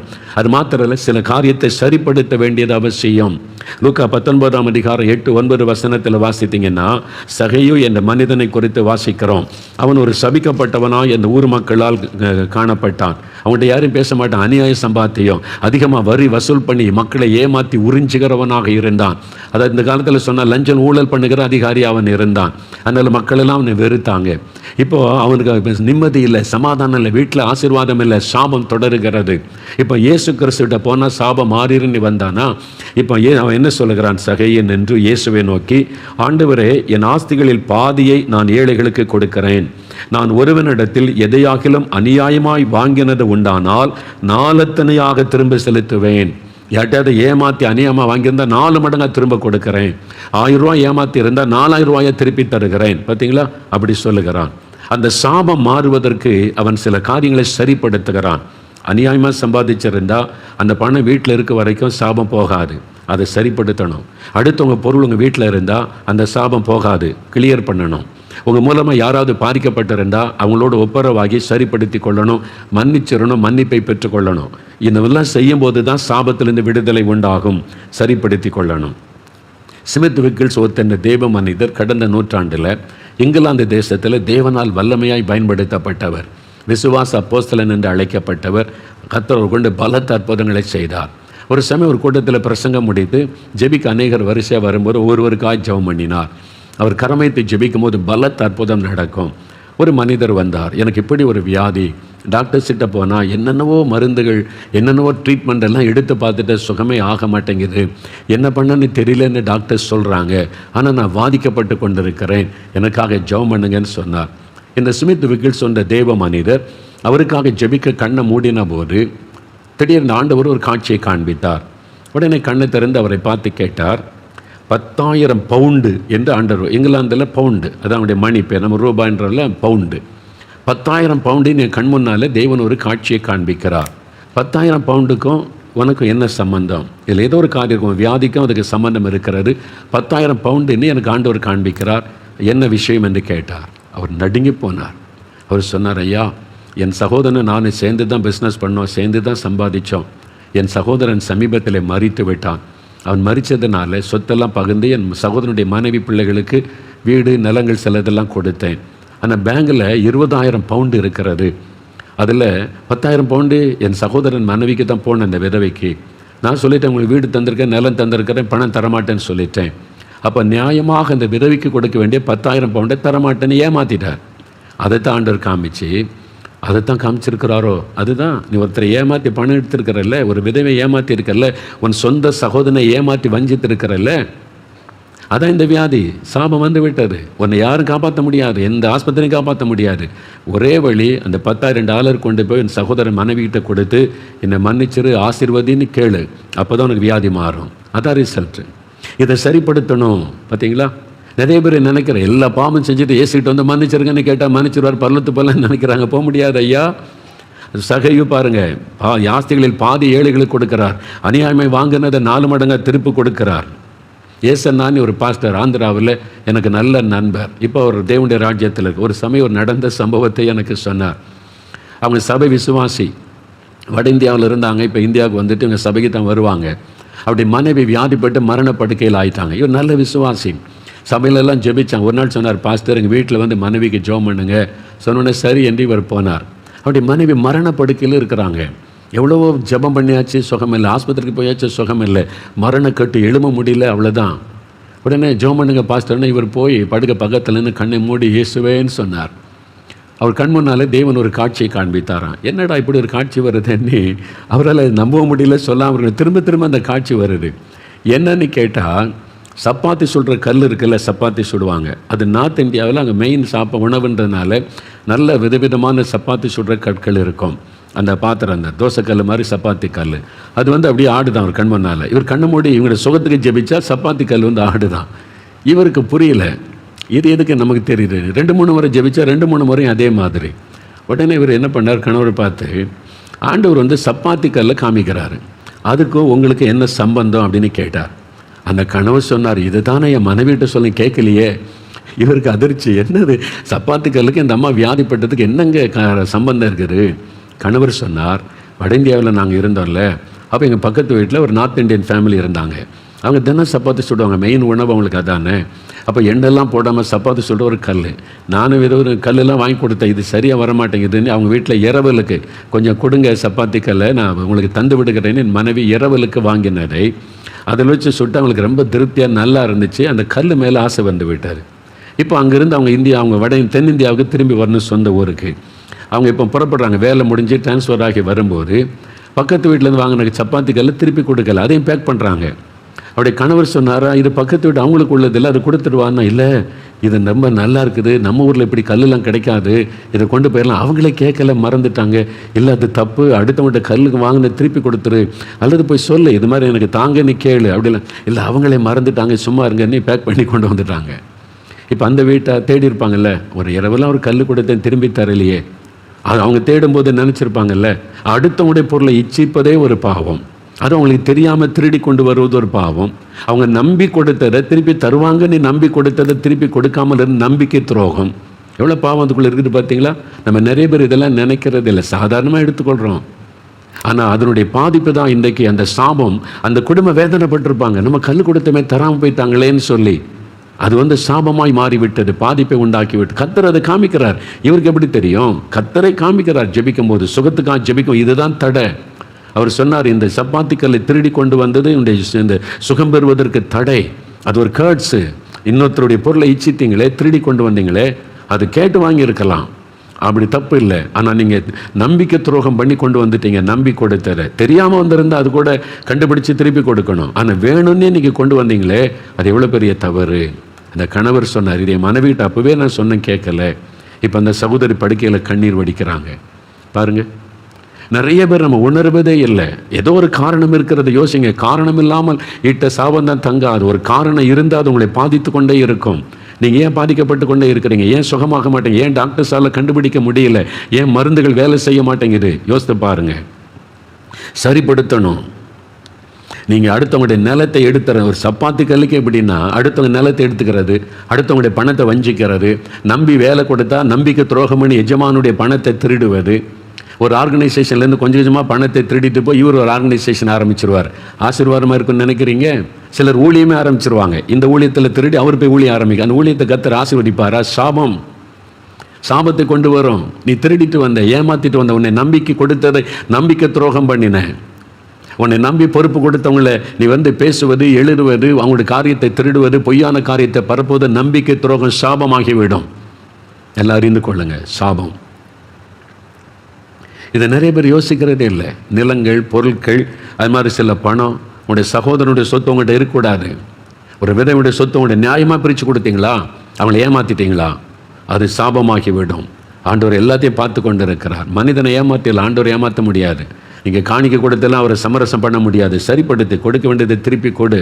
அவன் நிலத்தை கொடுத்துரு, அவன் பணத்தை திருப்பி கொடு. அப்போ தான் அந்த சாபம் மாறும். அப்போ மனம் திரும்பணும். முதல்ல விசுவாசிங்க, ஆண்டவர் மன்னிக்க ஆயத்தம். ஆனால் நீங்கள் மனம் திரும்பணும், சரிப்படுத்தணும். அப்போ தான் ஆண்டவர் மன்னிப்பார். சரிப்படுத்தாமல் அடுத்தவங்க பொருளை திருடி வச்சுக்கிட்டு கர்த்தரே மன்னிச்சிருங்க ஆசீர்வதிங்கன்னா எப்படி ஆசீர்வாதம் வரும்? இயேசு கிறிஸ்துகிட்ட அதெல்லாம் நடக்காது. சரிப்படுத்தணும். மூன்றாவது, இயேசுவை நீங்கள் ஏற்றுக்கொள்ளணும். அவர் தான் சாபத்தை மாற்ற முடியும். அவர் மூலமாக தான் அந்த சாபம் ஆசீர்வாதமாக மாற முடியும். அப்போ ஆசீர்வதிக்கிற ஆண்டவர் உங்களுடைய வாழ்க்கையில் வரணும். அவர் தான் சாபத்திலிருந்து விடுதலை கொடுத்து உங்களுடைய லைஃபை ஆசீர்வாதமாய் மாற்றக்கூடியவர். ஒரு சமயம் ஒரு குடும்பத்தார் தூர இடத்துலேருந்து என்னை பார்க்க 4 மாடிக்கு வந்திருந்தாங்க. அந்த குடும்பத்தை அவங்க கணவர், அது பேர் தாய் தகப்பன், அது மாதிரி ஒரு வாலிப மகள் கையில் குழந்தையோடு வந்திருந்தாங்க. அவருடைய கணவர், ஒரு பெரிய ஃபேமிலி. அதில் எல்லாம் பார்த்தா கிறிஸ்தவங்க இல்லை. அது மாதிரி தான் அவளை பார்த்த உடனே தெரிந்து விட்டார். அந்த கையில் குழந்தை வச்சிருக்கிற வாலிப மகள் தான் பேசுனாங்க. எங்கள் அப்பா அம்மா என் சகோதரன் என் கணவர் எல்லாத்தையும் அறிமுகப்படுத்திட்டு ஒரு காரியம் சொன்னாங்க. ஐயா, எங்கள் குடும்பத்து மேலே ஒரு சாபம். அது சாபம்னா முன்னோருடைய ஏதோ ஒரு பாவத்தினால சாபம் தொடர்ந்து இவங்களுடைய சகோதரன் சகோதரி அவங்களுடைய கை கால்கள் எல்லாம் ரெட்டையாக இருக்கும். மாட்டுக்கால மாதிரி அப்படி ரெட்டையாக. அவங்களுடைய குழந்தைகள் கூட 2வது தலைமுறையில் பிறந்த குழந்தைகள் கூட மாட்டு கால்களைப் போல விரல்கள் கால் கையில் அப்படி ரெட்டையாக இருக்குமா, அப்படியே விரிஞ்சு ரெட்டையாக. அது எங்கள் கிராமத்தில் எங்கள் சொந்த குடும்பத்தில் பார்த்துருக்குறேன். அவங்களும் அதை சொன்னாங்க. அந்த சகோதரி எங்கள் வீட்டில் அது ஒரு கேர்ட்ஸு. அப்போ அந்த தகப்பனாச்சுன்னா எங்கள் தாத்தா, எங்கள் அப்பா, எங்களுடைய தாத்தா யாரோ ஏதோ ஒன்று பண்ணியிருக்கிறாங்க. அந்த இரத்தப்பள்ளி சாபமாக தொடருது. அதனால் அவங்க அப்பா பாருங்கள், இந்த சாபம் மாறுவதற்கு என்னென்னவோ பரிகாரம் செய்கிறாங்களே. எவ்வளோ பண செலவு, பெரிய பணக்காரங்க பண செலவு பண்ணி அங்கே இங்கே யார் யார் என்ன சொல்கிறாங்களே எல்லா பரிகாரமும் பண்ணி பண செலவு பண்ணி பார்த்தோம், சாபம் மாறவில்லை. அவருடைய தகப்பனார் வேதனையோடு சொல்லுவாராம், என்ன பண்ணுறதுன்னு தெரியல, நம்ம குடும்பத்தை இந்த சாபம் போட்டு வதைக்கிறது. எங்கள் அப்பா என்ன பண்ணாரோ தெரியல, தாத்தா என்ன பண்ணாரோ தெரியலையே, ஏதோ ஒரு சாபம் தொடருதே அப்படின்னு வருத்தப்படுவாராம். ஆனால் இந்த வாலிப மகள் காலேஜில் படிக்கும்போது இயேசுவை பற்றி அறிந்து கொண்டாங்க. இயேசு சிலுவையிலே சாபமானார், அவருடைய இரத்தத்தின் மூலமாக சாபத்திலிருந்து விடுதலை உண்டாகும் என்பதை அறிந்து கொண்டு இயேசுவை ஏற்றுக்கொண்டேன். இந்த இயேசு எனக்கு வேணும், அவர் தான் என் குடும்பத்தின் சாபத்திலிருந்து என்னை காப்பாற்ற முடியும். இயேசுக்கு தன் வாழ்க்கை ஒப்பு கொடுத்து இயேசுவின் பிள்ளையாக மாறிட்டாங்க. அவருடைய குடும்பத்தார் ஏற்கனவே சாபத்தில் கஷ்டப்படுறாங்களா. மகள் இயேசு மேலே விசுவாசம் வச்சிருக்கிற பார்த்து ஒன்றுமே சொல்ல, சரிம்மா ஏதோ நீ நல்லதை தேடிக்கொண்ட, நீ அதில் உறுதியாக இருந்துக்க, நாங்கள் எதுவும் தடை சொல்ல மாட்டோம். நம்மளும் என்னென்னவோ பரிகாரம் பண்ணி பார்த்து ஒன்று நம்ம குடும்பத்தில் ஆசீர்வாதத்தை காணும், நீயாவது நல்லா இருன்னு சொல்லி திருமணம் பண்ணும்போது எனக்கு கிறிஸ்தவ விசுவாசிக்கிற பையனை தான் கல்யாணம் பண்ணு, சரி உன் இஷ்டப்படியே செய்து தருகிறோன்னு கல்யாணம் முடிந்தார். இப்போ கர்ப்பவதி ஆனபோது அவங்கெல்லாம் சொன்னாங்க, உன் குழந்தைக்கும் அப்படி தான் பிறக்கும். ஏன்னா சகோதரன் சகோதரி பிள்ளைகள் எல்லாம் அப்படி தான் பிறந்திருக்க குழந்தைகள். உன் குழந்தைக்கும் ரெட்டைக்கால் ரெட்டைக்கை மாட்டுக்காலை போல தான் இருக்கும். ஆனால் இவள் சொன்னால் இல்லை, என் குழந்தை அப்படி இல்லை, 5 விரல்களோடு அழகான குழந்தை இயேசு எனக்கு தருவார். அது எப்படி சொல்கிற அப்படின்னு கேட்டால், இப்போ என் தகப்பன் இயேசு, அவரை நான் என் ஆண்டவராக தகப்பனாக ஏற்றுக்கொண்டேன். இப்போ அவர் தான் என் தகப்பன், நான் இயேசுவின் குடும்பத்துக்குள் வந்து விட்டேன். அப்போ இயேசு என் தகப்பனாக இருக்கிறதுனால அவர் மேலே ஒரு சாபமும் கிடையாது. அவர் ஆசீர்வதிக்கிறவர், அவருடைய ஆசீர்வாதம் தான் எனக்கு வறுமை இல்லாமல் சாபம் என் மேலே பலிக்காது. நம்ம குடும்பத்தில் எல்லாருமே பாதிக்கப்பட்டிருக்கோம். அண்ணன் அக்கா எல்லா குழந்தைகளும் பாதிக்கப்பட்டிருக்கு. யார் பாதிக்கப்பட்டாலும் நான் இப்போ இயேசுவுக்கு சொந்தம், இயேசுவின் குடும்பத்துக்குள்ளே வந்துட்டேன். அவர் தான் என் தகப்பன், ஜீசஸ் ஜெனரேஷன், அவருடைய குடும்பம், அவருடைய ஆசீர்வாதம் தான் வரும். பார்க்கலாம், எல்லாம் சவால் விட்ட பார்ப்போம், குழந்தை பிறகுட்டு பார்ப்போம், பார்க்கலாம். இவள் கண்ணீரும் ஜெபம் பண்ணினாள், ஆண்டவரே நான் உம்முடைய பிள்ளை, நான் நீர் தான் என் தகப்பன், உம்முடைய ஆசீர்வாதத்துக்குள்ளே வந்துட்டேன். எந்த முன்னோருடைய சாபமும் என்னை தொடரக்கூடாது. இயேசுவின் ரத்தத்தின் வல்லமையினால் சாப கட்டுகள் அறுக்கப்பட்டு போகட்டும் விசுவாசத்தோடு ஜெபம் பண்ணினாங்க. குழந்தை பிறந்தது. எல்லாரும் ஓடி போய் குழந்தை கை விரல் கால் விரலை பார்த்தாங்க. 5 விரல்களோடு அழகான குழந்தை. அந்த குழந்தை தூக்கிட்டு வந்த அந்த சகோதரனுக்காம், ஐயா பாருங்க ஐயா, என்னுடைய குழந்தை ஆண்டவர் அழகான குழந்தை தந்திருக்கிறார். என்னை சாபத்தில் இந்த ஆண்டவர் விடுவித்து விட்டார். ஜெனரேஷனாக சந்ததியாய் தொடர்ந்து வந்த சாபம் மாறிவிட்டார். இயேசுவுக்குள்ளே வந்துட்டா சாபக்கட்டு மாறிவிடும். அதான் ஆண்டவர் சொல்லுகிற காரியம். வெளிநாடு ஒன்றில் ஒரு கணவன் மனைவி, நல்ல ஆண்டவருடைய பிள்ளைகள், செபிக்கிறவங்க, விசுவாசிகள். அவங்களுக்கு ஒரு பையனும் ஒரு பொண்ணு, 2 குழந்தைகள். ஆஸ்பத்திரியில் ஒரு குழந்தை அனாதையாக விடப்பட்டு விட்டார். தாய் போட்டு விட்டு போய்விட்டாள். அதை கேள்விப்பட்டு இவங்க போய் அந்த குழந்தையை தத்தெடுத்து கொண்டாங்க. சரி, பெண் குழந்தை நாங்கள் தத்தெடுத்து கொள்ளுகிறோம், எங்கள் வீட்டில் குழந்தையாக வளரட்டும்னு சொல்லி சொந்த குழந்தை 3வது குழந்தையாய் வளர்த்து வந்தாங்க. நல்லா அவங்க சர்ச்சுக்கு போவாங்க, ஜெபிப்பாங்க, பிள்ளைகள் எல்லாம் ஆவிக்குரிய வாழ்க்கையில் வளர்த்து வந்தாங்க. எல்லாம் நல்லா போச்சு. 3 பிள்ளைகளும் டீனேஜ் பருவம் வந்த உடனே தத்தெடுத்த அந்த பெண் குழந்தை வழி தவற ஆரம்பித்தாள், தப்பாய் நடக்க ஆரம்பித்தாள், உலக போக்கிலே போக ஆரம்பித்தாள். இவங்க ரொம்ப பாரமாயிற்று. மற்ற 2 பிள்ளைகளும் நல்லா இருக்காங்க, இந்த பிள்ளை மாத்திரம் பாவத்தில் ஒரு மாதிரி கேடான வழிகளிலே போகிறாள், தாறுமாறாய் நடக்கிறாள், பாய் ஃப்ரெண்டு, குடிக்கிறது, வெறிக்கிறது, அப்படிலாம் போகிறாள். இவங்க கூப்பிட்டு சொன்னாங்க, நம்ம ஆண்டவருடைய பிள்ளைங்க உலக மக்களை போல் இருக்கக்கூடாது, நம்ம ஆண்டவருடைய பிள்ளைகள் எவ்வளோ சொல்லி பார்த்தாங்க, சரின்னுமா அப்படி தான் வாழுவாள். அப்போ ரொம்ப இவளுக்கு துக்கமாகி விட்டது. இவளை சொன்னாலும் கேட்க மாட்டேங்கிறா, கண்ட்ரோல் பண்ண முடியல, என்ன பண்ணுறது? இவங்க ஆண்டவர்கிட்ட போய் தாயும் தகப்பனும் உபவாசம் பண்ணி ஜெபித்தாங்க. ஆண்டவரே, இந்த மகள் இப்படி பண்ணுறாளே, நாங்கள் என்ன செய்கிறது? அப்போ ஆண்டவர் ஒரு காரியத்தை வெளிப்படுத்தி காண்பித்தார். நீங்கள் தத்தெடுத்து வளர்த்தீங்களே இந்த மகள், அவளுடைய தாய் ஒரு வேசியாக வாழ்க்கை வாழ்ந்தவள். அவள் ஒழுக்கக்கேடான வாழ்க்கை வாழ்ந்து ஒரு வேசிக்கு பிறந்த குழந்தை அது. அவள் இந்த பாவத்தில் பிறந்ததுனால அந்த தாயினுடைய கேர்ட்ஸ் ஃபாலோ பண்ணுது, அந்த சாபம் அவளை தொடருகிறது.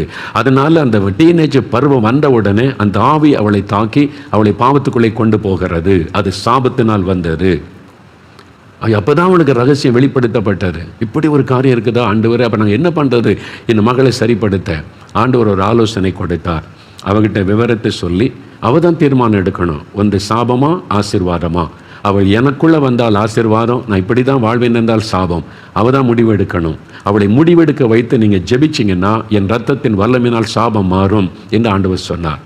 ஒரு நாள் இந்த மகள் வந்த உடனே உட்கார வைத்து தாயும் தகப்பன் உட்காந்து அப்போ தான் சொன்னாங்க, நீ எங்களுக்கு பிறந்த பிள்ளை அல்ல, உன் ஆஸ்பத்திரியிலேருந்து தத்தெடுத்து கொண்டு வந்தோம், நீ ஏன் இப்படி தாறுமாறாக நடக்கிறேன்னு ஆண்டவர்கிட்ட ஜெபித்த போது ஆண்டவர் எங்களுக்கு தெளிவாக ஒரு காரியம் சொன்னார். உன்னுடைய தாய் அவள் விபச்சார வேசித்தனத்திலே வாழ்ந்து அதில் பிறந்த குழந்தை தான் நீ, அதனால தான் ஆஸ்பத்திரியில் போட்டுவிட்டு போய்விட்டாள். இப்போ உன்னுடைய தாயினுடைய பாவம் சாபமாய் உன்னை தொடருது. அதனால தான் அந்த குறிப்பிட்ட வயசு வந்த உடனே அந்த சாபம் உன்னை தாக்கி சாத்தான் அதன் மூலமாய் உன்னையும் வழி தப்ப பண்ணுகிறான் அப்படின்னா அவள் அழுதாள். இவங்க சொன்னாங்க, இப்போ 2ல் 1, நீ தான் தீர்மானிக்கணும். இல்லை நான் அப்படி தான் இருப்பேன், இஷ்டப்படி என்னை விட்டுருங்க அப்படின்னா நீ சாபத்தில் போகணும்.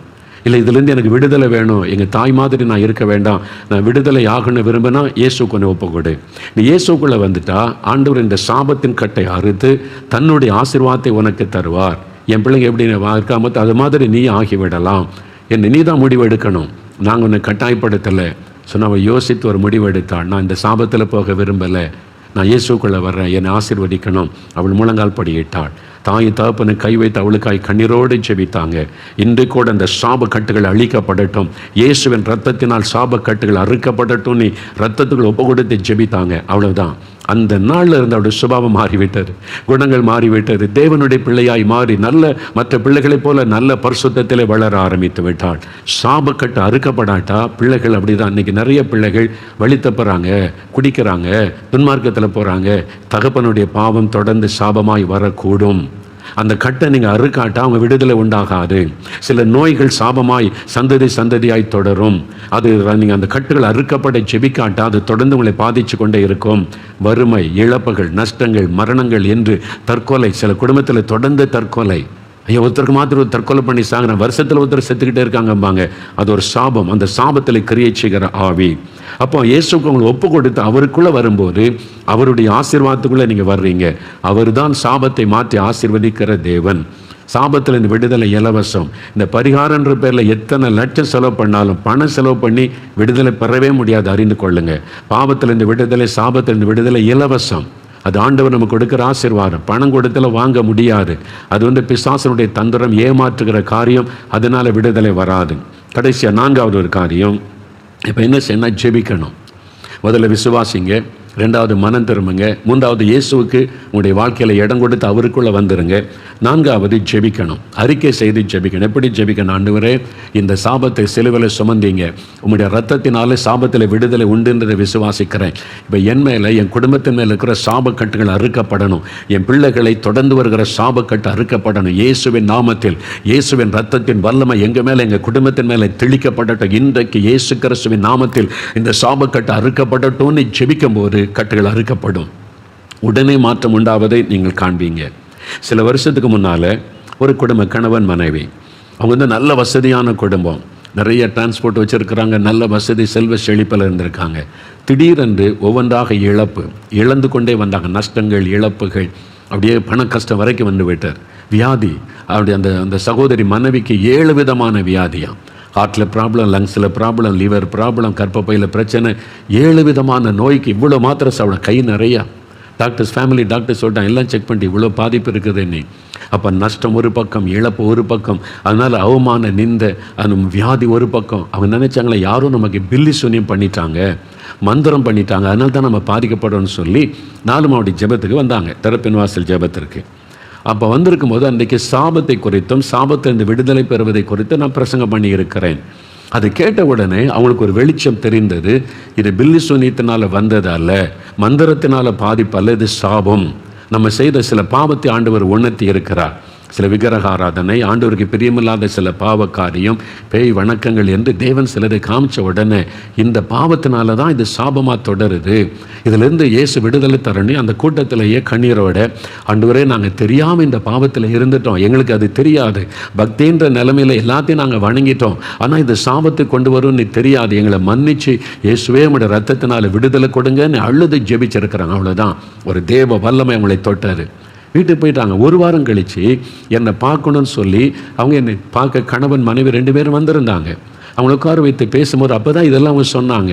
என்ன நடந்ததுன்னு கேட்டேன். இதெல்லாம் சொல்லி நாங்கள் இந்த ஜெபத்தில் வந்து கண்ணீரோடு அழுது இயேசுக்கு ஒப்பு கொடுத்து ஜெபித்த போது சாபக்கட்டுகள் மாறிவிட்டது. நான் கேட்டேன், சாபம் மாறிட்டுன்னு எப்படி சொல்கிறீங்க அப்படின்னு கேட்டேன். அப்போ அவங்க சொன்னாங்க, என் மனைவிக்கு 7 கொடிய நோய், எங்கள் ஃபேமிலி டாக்டர்களுக்கு உண்டு, இவ்வளோ மாத்திரை என் மனைவி ஒவ்வொரு வேளையும் சாப்பிடணும், என் சரீரத்தில் நல்ல சுகம், ஜெபிச்சுட்டு போன பிறகு எல்லாம் ஆரோக்கியமாக இருக்குது, சரீரம் நல்லா புதுசாக மாறிவிட்டது, நான் இப்போ நல்லா இருக்கிறேங்க, எதுக்கு இந்த மாத்திரை சாப்பிட்ணும், இல்லை டாக்டர்கிட்ட செக் பண்ணிடலான்னு எங்கள் ஃபேமிலி டாக்டர்கிட்ட போய் செக் பண்ணோம். அவர் எல்லாத்தையும் தரவாக செக் பண்ணி அவர் வந்து மறுபடியும் ஸ்கேன்லாம் எடுத்து பார்த்துட்டு எல்லாம் நார்மலாக இருக்குது. எப்படி 7 விதமான வியாதி மாறி சரீரமே புது சரீரமாக இருக்குது, இது எப்படி நடந்ததுன்னு ஆச்சரியப்பட்டு போனார். அவங்க சொன்னாங்க, இப்போ நான் நல்லா இருக்கிறேன் ஐயா, நல்ல சுகமாக இருக்கிறேன் ஐயா. அந்த சாபக்கட்டு அறுக்கப்பட்ட உடனே சாபத்தில் வந்து வியாதி மறைந்து விட்டது, பூரண விடுதலை. நேரில் வந்து என்கிட்ட பேசி சொன்னாங்க, இது மாதிரி பலரை என் ஊழிய பாதையிலே சந்தித்திருக்கிறேன், அதனால தான் நான் இயேசு கிறிஸ்துவின் நாமத்தில் சொல்லுகிறேன், இன்றைக்கு உங்களுக்கு சாபத்தில் இந்த விடுதலை. காரணம், இயேசு சிலுவையிலே உங்களுக்காக சாபம் ஆனார். அவர் இரத்தத்தை சிந்தி தலையிலே முள்முடி ஏற்றுக்கொண்டு உங்கள் சாபத்தை தன் மீது ஏற்றுக்கொண்டார். யார் ஒருவர் இயேசுவின் சிலுவை கண்டு வந்து, ஆண்டவரே இயேசுவே எனக்காக சிலுவையில் சாபமானீர், நானும் என் குடும்பமும் சாபத்தில் கஷ்டப்படுகிற, சாபத்தினால் வந்த வியாதி, சாபத்தினால் வந்த வறுமை, சாபத்தினால் வந்த குழப்பம், நிம்மதி இல்லை, எங்களுக்கு ஒரு விடுதலை வேணும்னு நீங்க விசுவாசத்தை ஜெபித்தால் உங்களுக்கு உடனே விடுதலை. நீங்க தான் ஆண்டவர் சொல்றார், ஆசீர்வாதத்தை சாபத்தை உனக்கு முன்னால வச்சிருக்கிறேன், இது ஆசீர்வாதத்துக்கு வழி, இது சாபம், நீ தான் தெரிந்து கொள்ளணும். இயேசு கட்டாயப்படுத்தலை யாரையும், நீங்கள் தான் தெரிந்து கொள்ளணும். எனக்கு இந்த ஆசீர்வாதம் வேணும்னு தெரிந்து கொண்டு ஆசீர்வாதம், எனக்கு இந்த இயேசு வேண்டாம், ஒருத்தர் வேண்டாம், நான் அப்படி தான் இருப்பேன்னா ஓகே, இயேசு கட்டாயப்படுத்த மாட்டார். வசனம் சொல்லுது, ஆசீர்வாதத்தை சாபத்தை உங்கள் முன்னால் வைத்திருக்கிறேன், நீங்கள் தான் தெரிந்து கொள்ளணும். எனக்கு ஆசீர்வாதம் வேணும், சாபத்தை விடுதலை வேணும்னா இன்றைக்கு உங்களை ஒப்பு கொடுத்து இயேசுவே எனக்கு விடுதலை கொடுங்க அப்படின்னு கேட்டால் விடுதலை பெற்றுக்கொள்வீங்க. இப்போ அதுக்கு தான் நம்ம செபிக்க போகிறோம். சில நம்முடைய நேரம் இந்த சாப கட்டு அறுக்கப்பட்ட உடன், நல்லா கவனிங்க, இப்போ சாபத்திலிருந்து விடுதலை பெற செபிக்க போகிறோம். அந்த சாபக்கட்டு அறுக்கப்பட்ட உடனே சாபத்திலே வந்த வியாதி மறைஞ்சிரும், சாபத்தினாலே வந்த வறுமை நீங்கிவிடும், சாபத்தினாலே உண்டான தடைகள் நீங்கி காரியங்கள் வாய்க்கும், சாபத்தினாலே உண்டான குழப்பங்கள், டிப்ரெஷன், மனக்குழப்பங்கள் நீங்கி விடுதலை வரும். ஆண்டவர் இந்த சாபம் முறிக்கப்படும் பொழுது சாபத்திலிருந்து கிரியச்சுகிற பொல்லாத ஆவிகள், அசுத்த ஆவிகள் வெளியேறி போய்விடும். உங்கள் குடும்பத்துக்குள்ளே சமாதான நிம்மதி உண்டாகும், பெரிய மாற்றத்தை நீங்கள் பார்ப்பீங்க. சாபம் ஆசீர்வாதமாய் மாறும். இன்றையிலிருந்து ஆசீர்வாதமான காரியங்கள் நடப்பதை காண்பீங்க. உங்களுடைய குழந்தை செல்வம் உண்டாகும், திருமண தடைகள் நீங்கும், அற்புதங்கள் நடக்கும். அதற்கு தான் உங்களை ஒப்பு கொடுத்து பாவத்தை உணர்ந்து மனம் திரும்பணும். பணம் கொடுத்தெல்லாம் சாபத்திலிருந்து விடுதலை பெற முடியாது. இயேசுவை உண்மையா விசுவாசித்து ஜெபித்தால் ஆண்டவர் உங்களுடைய சாபமான வாழ்க்கையை ஆசீர்வாதமாய் மாற்றி விடுவார்.